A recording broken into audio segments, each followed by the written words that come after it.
નમસ્કાર ration card ધારક મિત્રો, સ્વાગત છે તમારું આપણી આ યુટ્યુબ ચેનલમાં જેનું નામ છે ગુજરાતી જીકેની જમાવટ।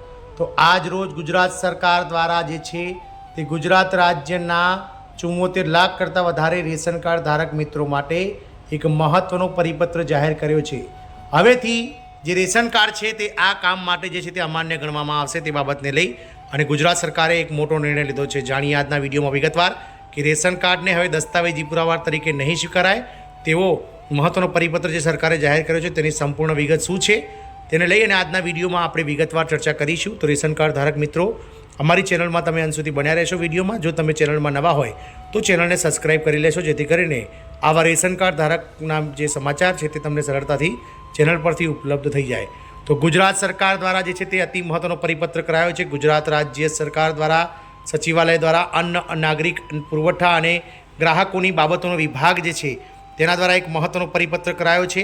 આ પરિપત્રની અંદર રેશન કાર્ડના ઉપયોગ બાબતે મહત્વનો પરિપત્ર છે, જેમાં પરિપત્રમાં કહેવામાં આવ્યું છે કે હવે ઓળખ કે રહેઠાણ પુરાવા તરીકે રેશન કાર્ડ અમાન્ય, એટલે કે અત્યાર સુધીમાં રેશન કાર્ડને એક ઓળખ અથવા તો રહેઠાણના પુરાવા તરીકે માન્ય ગણવામાં આવતું હતું અને તેના આધારે બેંકમાં ખાતું ખોલવા, લોન લેવા વગેરે જેવા જે અનેક કામો, સરકારી કામો અને સરકારી દસ્તાવેજો છે તેમાં આ રેશન કાર્ડને માન્ય ગણવામાં આવતું હતું, પરંતુ હવેથી ઓળખ અથવા તો રહેઠાણ પુરાવા તરીકે રેશન કાર્ડ અમાન્ય ગણાશે।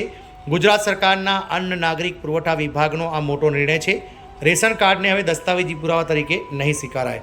તો ગુજરાત સરકારે એક મહત્વપૂર્ણ નિર્ણય લેતા રેશન કાર્ડને ઓળખ અથવા રહેઠાણના પુરાવા તરીકે માન્યતા આપવાનું બંધ કરી દીધું છે।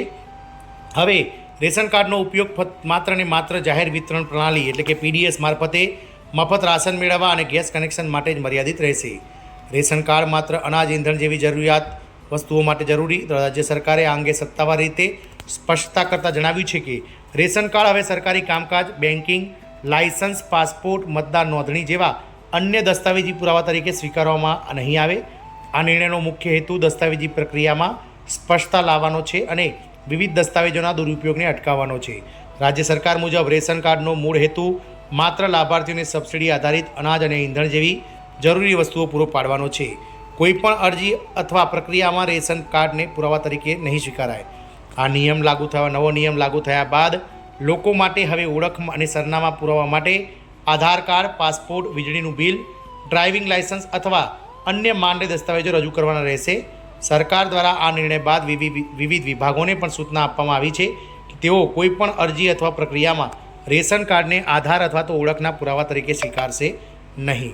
તો આમ રેશન કાર્ડને લગતો મહત્વનો નિર્ણય લેવામાં આવે છે। ગુજરાત રાજ્યના અન્ન નાગરિક પુરવઠા અને ગ્રાહકોની બાબતોનો વિભાગ દ્વારા ગત 13 ઓક્ટોબર 2025ના રોજ આ મહત્વનો પુરાવો જે છે તે જાહેર કરવામાં આવ્યો છે, જેમાં 28/9/1994ના પત્રથી રેશન કાર્ડનો ઉપયોગ ફક્ત આવશ્યક ચીજવસ્તુઓ જેવી કે ગેસ, કેરોસીન તથા વ્યાજબી ભાવની દુકાનેથી રેશન મેળવવા માટે જ કરવા સંબંધિત સૂચના આપવામાં આવેલ છે। ભારત સરકારના અન્ન અને જાહેર વિતરણ મંત્રાલય વિભાગે લીધેલ પત્રના 2 પરથી પણ જે રીતે આ રીતે અલગ અલગ જે પ્રૂફ છે તેને ગણવામાં આવેલું છે। પરિપત્રમાં રેશન કાર્ડનો ઉપયોગ ફક્ત ગેસ તથા વ્યાજબી ભાવની દુકાનેથી મફત રાશન મેળવવા માટે જ કરવાનો છે। રેશન કાર્ડનો ઓળખનો દસ્તાવેજ અથવા તો રહેઠાણના પુરાવા તરીકે ઉપયોગ કરી શકાશે નહીં તેવો મહત્વનો પરિપત્ર કરવામાં આવે છે। આ પરિપત્ર વિભાગના સરખા ક્રમાંકની ફાઇલ દ્વારા અન્ન નાગરિક પુરવઠા અને ગ્રાહક બાબતોનો વિભાગ ઉપસચિવ દ્વારા જાહેર કરવામાં આવી છે। જય હિન્દ, અસ્તુ।